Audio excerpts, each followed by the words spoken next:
Welcome to the Blue Collar University podcast, where we talk about issues that matter to leaders, managers, and supervisors. I'm your host, Bart Gregg, and before we get started, it would be great if you would follow us. This is the first of a series of articles and podcasts that answer the question, how do you figure out what a manager or supervisor needs help with in order to be successful? It might be helpful to read the article or listen to the podcast titled, What's the One Thing that will improve employee performance, to get more context of the conversation. Helping a manager or supervisor can be more challenging than helping a tradesperson. If you're watching an electrician, a pipe fitter, or a carpenter, then you know you can observe their actions and pinpoint any issues. For instance, if a carpenter isn't using a hammer correctly, or if a welder is trying to save acetylene but taking more time to make a cut, and their cut is ragged because of that, you can see what's happening and help them to fix it. But figuring out how to help a struggling manager is a bit different. We all struggle with something in our personal and professional lives. Some struggles are not that big a deal. We can continue to fight it or just let it go. Like me trying to play basketball in my teens. No point in wasting energy or time on that, so I had to let it go. It wasn't that the game wasn't important to me. It was. It was just that I had grown too fast and hadn't developed the coordination. At the age of 14, I was wearing shoes so big you could use them as a snowboard. But there are areas in our lives where we feel a passion for the activity, that thing we love doing, but maybe we start out sucking at it, like driving a car. We want the results, we want the road trip, and we want the camping and the fishing at the end of the road trip. We start off with lurches, dents, and dings, and then we get better, but sometimes we need help understanding what helps us get better. We want the results of the road trip again, a feeling of time well spent and accomplishment. We want to catch, not just fish. We want a strike or a spare, not just to roll the bowling ball down the lane. We want to golf below par, as if par is average. Par is anything but average for the average golfer, but it's the idea that keeps us coming back, like that one great golf swing. We want the win, not just to race. And then there's being a manager or supervisor. Everyone wants to be a manager until they are one. We get the promotion, then and it's like, WTF, they never told me this is what it would be like. Often, in our pursuit of happiness and our race to win, we struggle, and we don't know what it is that's causing the struggle or how to fix it. We need some help to figure out why we might be failing at a task. This may include a hobby or a honeydew at home, or a have-to-do at work. In the article and podcast I referred to at the beginning, I talk about struggling with sliding sideways off my horse. It took almost 2 years to fix it. With my limited knowledge and my limited perspective, I couldn't figure it out on my own. It took an outside observer to help me solve the problem. I also struggled for many years as a manager. I was failing in place as so many managers do. I had the title, the position, and even the office, but not the skill set to survive and flourish as a leader. I struggled until my boss gave me some insights into why and some tools to help me work on them. When we're struggling with something, we may not be totally aware of it. We may simply say to ourselves, life is hard, get over yourself. And sometimes the unawareness is simply a product of our culture. We do it that way because that's the way it's always been done. We do it that way because everyone we know did it that way. And it's wrong, but they didn't figure it out either.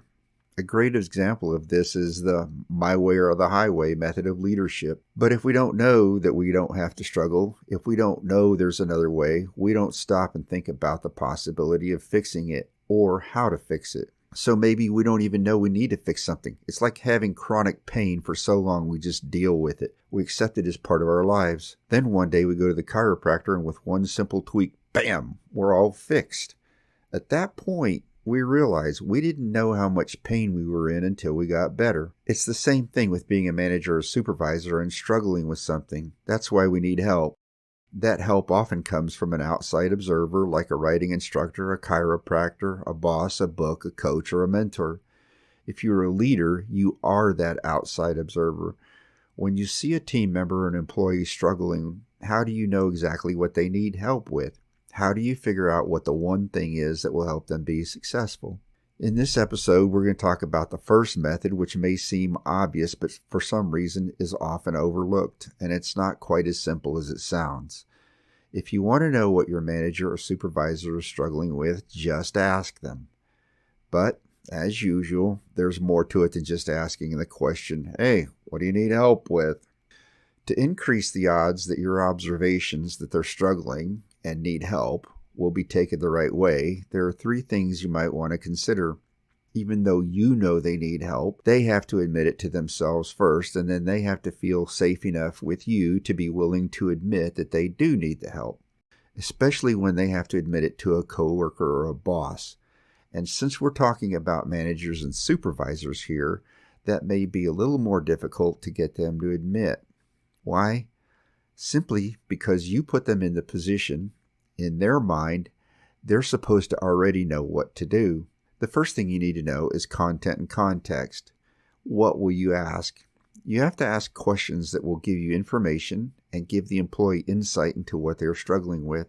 Simply asking questions that can be answered yes or no rarely get you closer to the information you need. Here's an example. With one of my clients, we were having a conversation about their struggles at work. I had started this conversation by talking about the fact that I ask a lot of questions to help them think and not to put them on the spot. 2 of the questions were, what are your coworkers saying and what are your bosses saying? Eventually, he told me that one of the things they're consistently asking him was about not getting back to people. Why don't you return my phone calls, my texts, my emails, whatever? Why don't you return the customer's phone calls and emails? I asked him, why don't you return the messages? And he said, I really don't like talking to people. They just need to trust me that when they give me something to do, I will do it. But that's not the way the real world works. It's better if you ask questions that cause the person to stop and think and have them describe what they're struggling with. Then you have a starting place to help them. The second thing is technique. How will you ask them? This includes not only the method you'll use, such as texting, a phone call, being in person or by email, it also includes your body language and tone of voice. Asking in person is the best method. Having an in-person conversation with them allows you and they to create an understanding of the situation and help them admit they need help. The person you're trying to help may feel like you're putting them on the spot, but you can reduce that feeling by adjusting the way you ask and the words that you use and your body language. For instance, when I start a consulting or advising job, I interview each person on the team individually. This means I ask a lot of questions. But again, I preface that work by saying to them, I know that people often feel like they're being put on the spot when they're being asked questions. This is not the case here. If at any point you feel like you're being pressured or may not have an answer to a question right now, that's fine. Just tell me and we can work with that. Point number 3, timing is everything. When do you ask? The worst time to ask is when you're doing an annual review. Most managers have heard that this is when you should ask the question, or they've had it asked of them. They ask something like, what can the company do to help you? Or what can I do to help you? But to the employee, it feels like a throwaway question. That may not be rational, but that's what it feels like. It's an idea that isn't going to be taken seriously. And by that point in the review, the employees I've talked to feel that asking for help would make them look weaker than the review has already made them feel.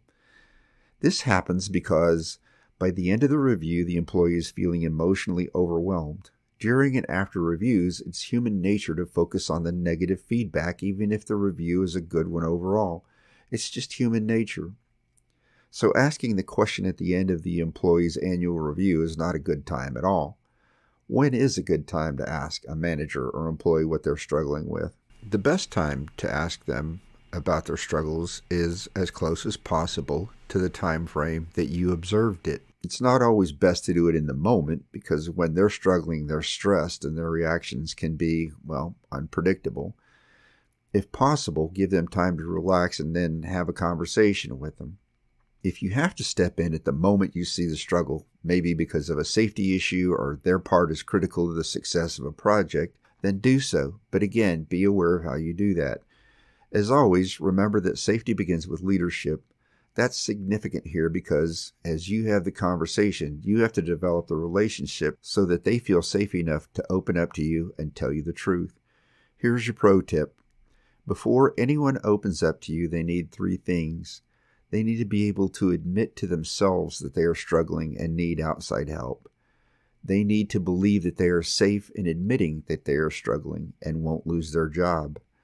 And they need to know that you have their back and won't shame or embarrass them.